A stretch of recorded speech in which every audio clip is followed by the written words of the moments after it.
semuanya. Di sini kita berdua akan membawa podcast tentang bio-entrepreneur di dunia perbisnisan. Yaps, bener banget. Hari ini kita akan membahas tentang dua tokoh utama yang menjadi patokan anak-anak muda zaman sekarang untuk terjun dalam dunia bisnis. Dimana dua tokoh utama ini kita sering dengar nih. Iya, bener. Ada yang dari internasional dan nasional. Yang nasional siapa nih, Tri? Ada Ruben Onsu dan ada Jack Ma. Nah, pasti teman-teman semua yang ada di rumah atau dimanapun berada pasti udah nggak kalah asing dengan dua nama tokoh yang terkenal banget ini. Ya, pertama itu ada Ruben Onsu. Ruben Onsu ini merupakan sebuah artis, presenter, penyanyi maupun komedian. Ruben Onsu ini berbangsa Indonesia sekaligus menjadi pebisnis yang sangat sukses di tahun 2020 nih teman-teman. Pria ini yang kelahiran 1983 ini mulai merambah ke dunia bisnis kuliner. Siapa sih yang nggak kenal ayam geprek? Yaps, bener banget, ayam geprek Bensu. Dimana ayam geprek ini menjadi salah satu kuliner yang sangat-sangat terkenal di eranya pada tahun sekitar 2020, di mana ayam geprek Bensu ini terkenal di seluruh Indonesia dan membawa Ruben Onsu menjadi salah satu pembisnis sekaligus artis yang cukup terkenal di sekarang ini. Nah, Ruben Onsu sendiri memulai karirnya dari tahun 1994 sampai dengan sekarang. Gila sih. Ruben juga memiliki restoran geprek Bensu dan Big Ben ini. Big Ben itu sebuah restoran kopi. Restoran geprek Bensu sendiri sudah mempunyai cabang di seluruh Indonesia, sedangkan Big Ben Kopi ini sudah mempunyai 3 cabang. Wah, keren banget. Baru sebentar aja udah mempunyai banyak cabang. Bener-bener keren banget ini, kayak gila, kita harus mencontohi gak sih kalau apalagi kita yang mau terjun ke dunia bisnis gitu. Kayak kan bisnis itu kita harus punya backingan kuat nih. Jadi siapa tahu Ruben Onsu bisa menjadi backingan kita untuk memulai bisnis kan gitu.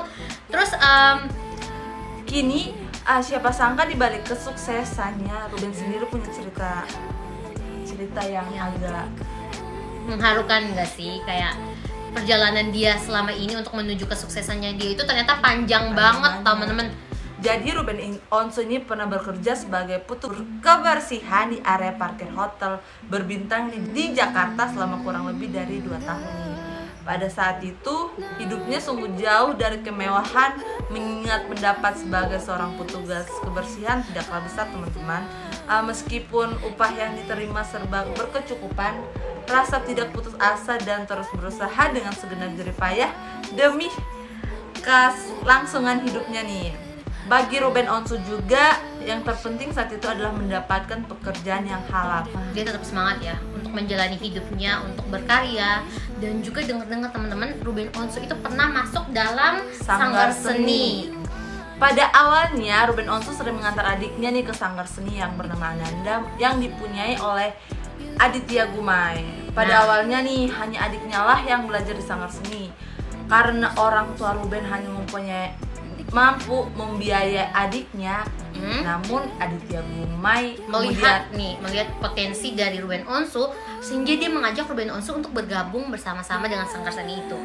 Di awal bergabung bersama-sama dengan sanggar seni itu, ternyata Ruben Onsu sendiri punya potensi yang luar biasa dalam bidang acting, sehingga ia mulailah mengikuti beberapa casting, di mana dari berita-berita yang diceritakan ia mulai casting dengan jarak yang sangat jauh, dia tempuh dengan ojek. Nah, selama waktu pencarian tempat casting dan masih belum mendapatkan peran penting, selama itu pula beliau mendiami sebuah kamar kos dan makan dengan menu sederhana. Ya, berarti selama perjalanan Ruben Onsu yang sukses sekarang dia mempunyai masa-masa sulit. Iya, benar. Untuk tetap bertahan sampai sekarang ya.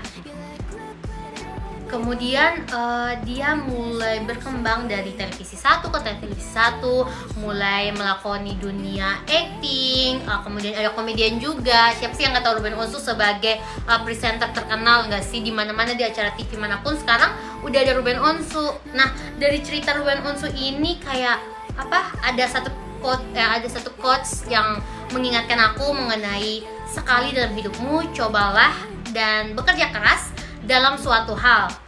Cobalah berubah, tak ada hal buruk yang bisa terjadi.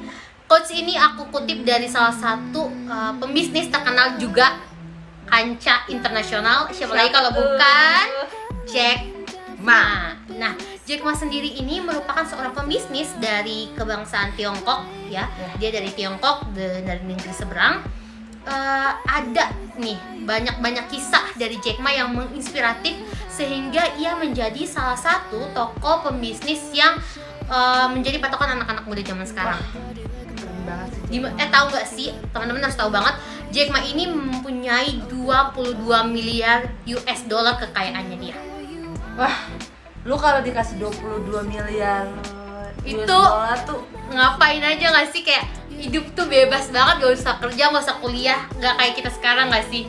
Nah, pada waktu itu tuh Jack Ma iseng-iseng banget nih buka internet pada tahun 1995, dan dia tuh mencari dua kata, yaitu kata bin dan kata Cina.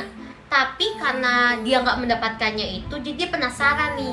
Nah, akhirnya dia membuat suatu website untuk menerjemahkan bahasa Cina gitu. Nah, dia ternyata nggak sendiri, dia collab nih sama temennya gitu. Jadi dia kayak punya backingan gitu.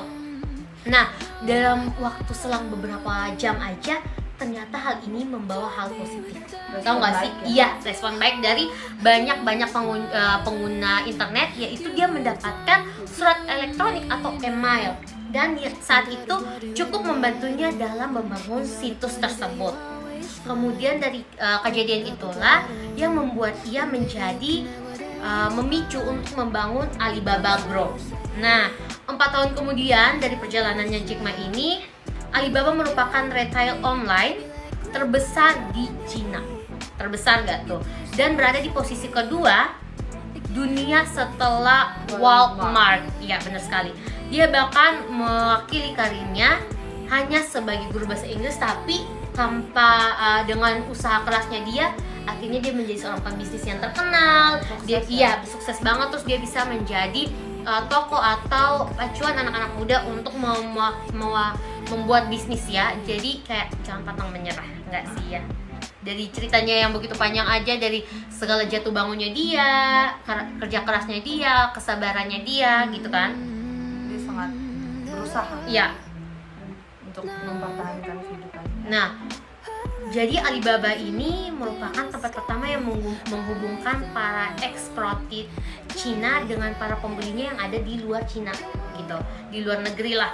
Perusahaan ini juga mampu dengan cepat menarik para investor yang penasaran nih dengan perusahaannya dia kan. Selain itu, Alibaba di tengah itu juga ingin mengalahkan eBay gitu. Jadi kayak perusahaannya dia tuh lagi bersaing gitu ya. Di situs jual beli online yang bermerek yang ada sekarang di USA atau di Amerika Serikat, berkat kegigihannya dia, 2 situs Alibaba, yaitu ada, iya bener, tahu nih ya kan, dan Tmall kini menjadi sistem portal pengiriman terbesar di Cina. Wah, banget. Walaupun tanpa bekal pengetahuan sedikit pun di bidang teknologi dan komputer, Jack Ma ternyata mampu menjadi pendiri retail online terbesar di Cina, Alibaba Group. Berkat bisnisnya itulah ia menjadi mantan guru bahasa Inggris ini menjadi sukses menjadi salah satu miliarder terkaya di dunia. Kini banyak pengusaha yang menjuluki sebagai Crazy Jack. Gila kasih, dia mendapatkan julukan Crazy Jack karena segala usaha yang dia lakukan Sangat gila dan fantastis. Jadi untuk teman-teman semua, dari 2 tokoh yang kita bawakan dalam podcast kali ini, kita berdua memetik satu inti penting bahwa dalam kehidupan kita jangan pernah menyerah. Jangan pernah menyerah menjadi topik utama kita kali ini, karena dari kisah-kisah mereka itu kita bisa belajar banyak hal, bahwa kata jangan pernah menyerah walaupun dalam kehidupannya sulit untuk kita lakukan, tapi itu sangat berarti dalam kehidupan kita ketika kita memulai suatu bisnis. Ingat bahwa teman-teman memulai itu dengan usaha, dengan kerja keras, dengan doa dan air mata, bahwa usaha-usaha teman-teman ini udah sangat jauh gitu jalan. Jadi teman-teman nggak boleh berhenti di situ, atau teman-teman nggak boleh balik ke belakang lagi. Teman-teman harus flashback bagaimana teman-teman berusaha sampai ada di titik ini. Ya nggak sih, kayak karena gue itu yakin banget gak sih sis kalau bahwa masa depan itu sungguh ada. Jadi Tuhan udah menyiapkan masa depan yang luar biasa untuk teman-teman semua. Jadi ketika teman-teman merasa sekarang aduh lagi capek banget, lagi mau putus asa banget, kalau udah mau menyerah, tapi jangan.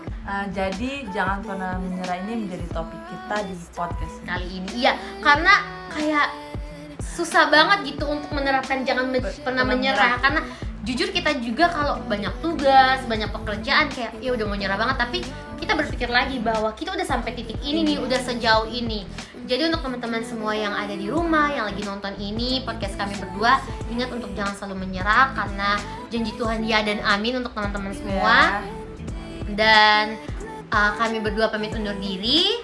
Saya Desi Natalia Ruan Dan saya Trima Harani. Sampai jumpa di podcast berikut. Never give up, jangan pernah menyerah guys.